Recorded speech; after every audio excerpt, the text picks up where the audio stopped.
Hello and welcome to Cobblemon Cove and the region of Ankovia. This series was originally a server I hosted with some friends, but the hosting service I was using deleted our progress, effectively ending and destroying the series. I'm trying to think of this as not a revival, but as a fresh start for Cobblemon Cove. I have a few goals to share before we get started. 1. Complete the Pokédex. See and scan every Pokémon currently available in Cobblemon Cove. 2. Beat the 8 gym leaders and the Elite Four of the Ankovia region, becoming the Pokemon champion. 3. Only battle and use Pokemon I have never used on a team before. I want to challenge myself to branch out and use Pokemon I had previously overlooked. 4. Defeat the Ender Dragon and Rayquaza. 5. Build an epic island base. 6. Catching a shiny or two. 7. Obtain a Shulker Box Shiny Fortress. Fortress is my favorite Pokemon, and I only recently learned about this exclusive form. I love them so much. 8. Build multiple bases around the region, fleshing out the towns surrounding the gyms and the Elite Four. Build a massive shrine to Fortress. And number 10 is to have fun. This series is for you to enjoy, but it's really for me. With those goals set, let's get started. I awake on the top of a mountain, surrounded by a river. There's a gilded red chest in front of me. Inside are basic tools and everything I need to start my adventure. Wasting no time, I choose Popplio as my starter Pokemon. Fun fact, Popplio is the only starter Pokemon I have never used in a playthrough. Me and my new friend headed down the mountain, encountering our first battle with a wild Pokemon and swimming across the river to collect some wood. In the forest, we encounter lots of Pokemon, scanning them with my Pokédex along the way. Until we come across a Lediba, another Pokemon I have never used on a team. We catch them successfully and continue to collect resources. The sun sets, and with night comes danger. But with that danger comes the chance for rare Pokemon to spawn, a Shedinja. Funny enough, I have also never used a Shedinja on a team before. It takes quite a few tries, but eventually the new friend is ours.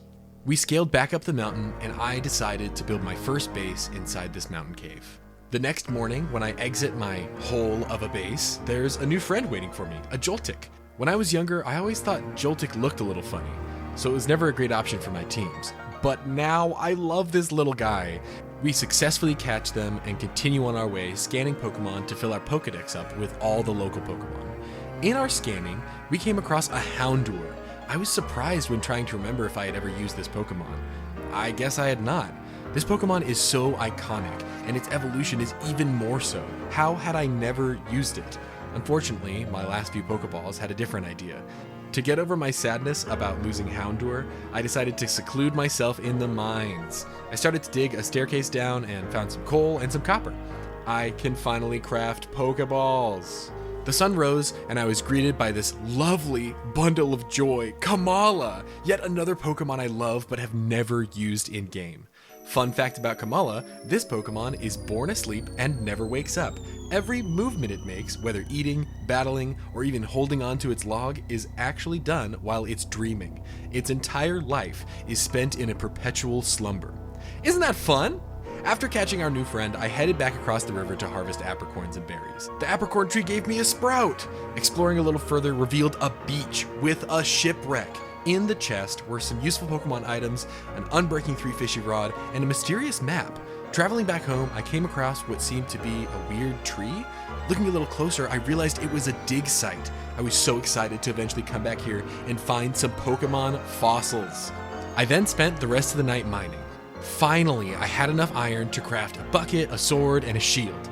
With my new bucket, I could finally start my farm. With that taste of iron, I only wanted more, so it was back to the mines. I remembered this big hole in the side of the mountain.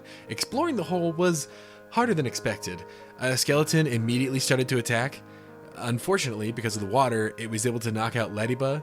This could not stand. After getting proper revenge, I dug my way out of the hole and decided that today was the day I would follow that mysterious map. Against my better judgment, I assumed that starting where I found the map would be more efficient, but if I had not, I wouldn't have encountered Basculin in the river. Basculin was a very underwhelming Pokemon, but with its new evolution Basculegion, I was excited to add them to the team. I boated on the water for a long time, traveling past what looked to be a gym. Nearby, I saw a ruined portal in the water. This could come in handy later. Night fell before I knew it. This map was much further away than expected. I was finally on the map, but my cursor was barely moving. After seeing a pillager outpost and realizing how late it was, I decided to head home and pick this up later. But on my way home, it happened. The first notification of a shiny Pokemon appeared on my screen. A shiny Wishy-Washy, a Pokemon I had already used on a team, but I'm willing to set aside that rule for a shiny Pokemon. I rushed to the coordinates and dove into the water to find it. My heart was pounding, trying not to drown as I encountered the shiny, and trying to make sure no hostile mobs were around was so stressful. In that stress, I made the mistake of assuming this shiny Pokemon was able to withstand a hit from my Basculin. It fainted. Add a tally to the fainted shiny counter. This will not be the last. After that, the trek home was uneventful. However, upon arriving to the island, I was greeted by another wonderful Pokemon I had never used on the team, Electabuzz. This one was stubborn. Almost all my Pokeballs later, and I was down to one left. I threw the ball and punched it for good luck. It worked! Electabuzz was added to the team. I rushed home to get them out of the PC. I like to have just one Pokemon of main types on my team. Sorry, Joltik, maybe we'll use you another time? Wanting to see Electabuzz in action, I headed out of my base and encountered a Girafarig. I have always loved this Pokemon's design, but since it's always such a late game Pokemon, I never considered using it. A few balls later and it was ours. Shedinja is putting in some real work helping us wall against these strong Pokemon. Because night had already fallen, I decided to continue the mineshaft. Heading down, I finally mined into a cave. I mined some redstone, and there it was, glowing in the darkness. Diamonds! Only one, but diamonds in the first 10 days is pretty impressive for me. Then I noticed this block of raw iron, usually signifying a vein of iron, but on the other side of it, there were more diamonds. I spent some more time collecting resources and lighting up the cave. I made sure to bring out the team to help me manage the hostile mobs. Then, from out of the darkness, an Alolan Diglett. I'd love to have this beautiful bunch of blonde baddies on my team. Unfortunately, it's heading into the dark part of the cave that's full of mobs. Bringing out all my Pokemon, I charged into battle. That's when my game crashed. It seemed to be doing this when I was in combat, so I uninstalled the Better Combat mod and tried again. Loading back in, I realized the Alolan Diglett had moved into the light. After successfully catching it, I collected the remaining resources and headed back up the mineshaft. I decided to temporarily replace Shedinja with Diglett and finally rework everyone's movesets. By that time, it was morning. The front of the base needed some work, so I cleared out an area in front of the base.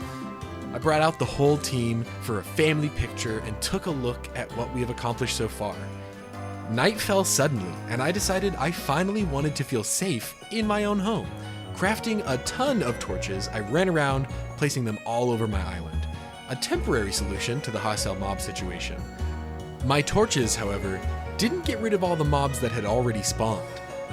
While trying to defend myself from a zombie, I accidentally hit a Rattata. The zombie fell easily, but the Rattata was so small I couldn't get a good angle to start a battle with it. Also, whenever it hit me, it caused blindness? After trying over and over again, I stumbled into my base, safe from the Nightmare Rat. I peeked my head out the next morning, and Nightmare Rat was gone, but it would haunt my dreams forever.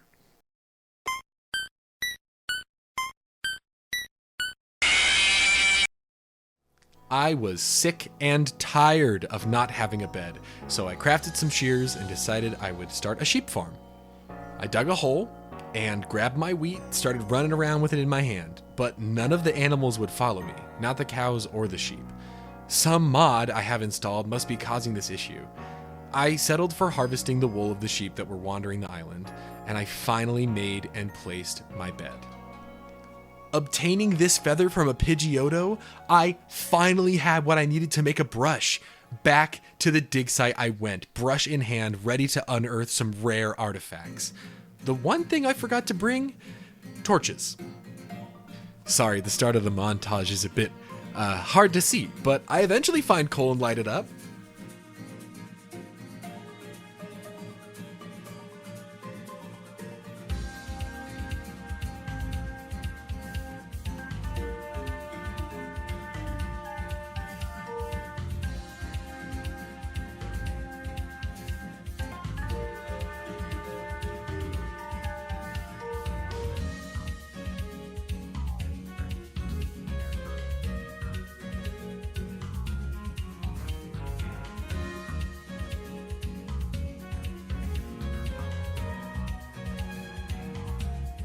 The notable things I found was a strange item just called a dino fossil and an old amber.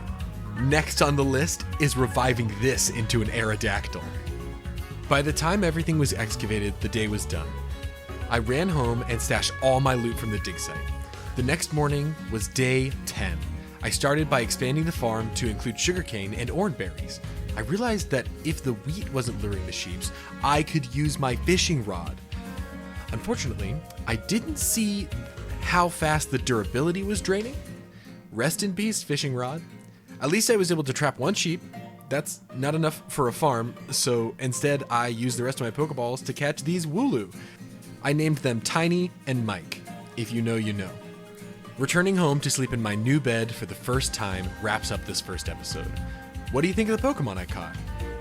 If you were starting an adventure, what would be the first Pokemon on your list? Leave a comment and let me know.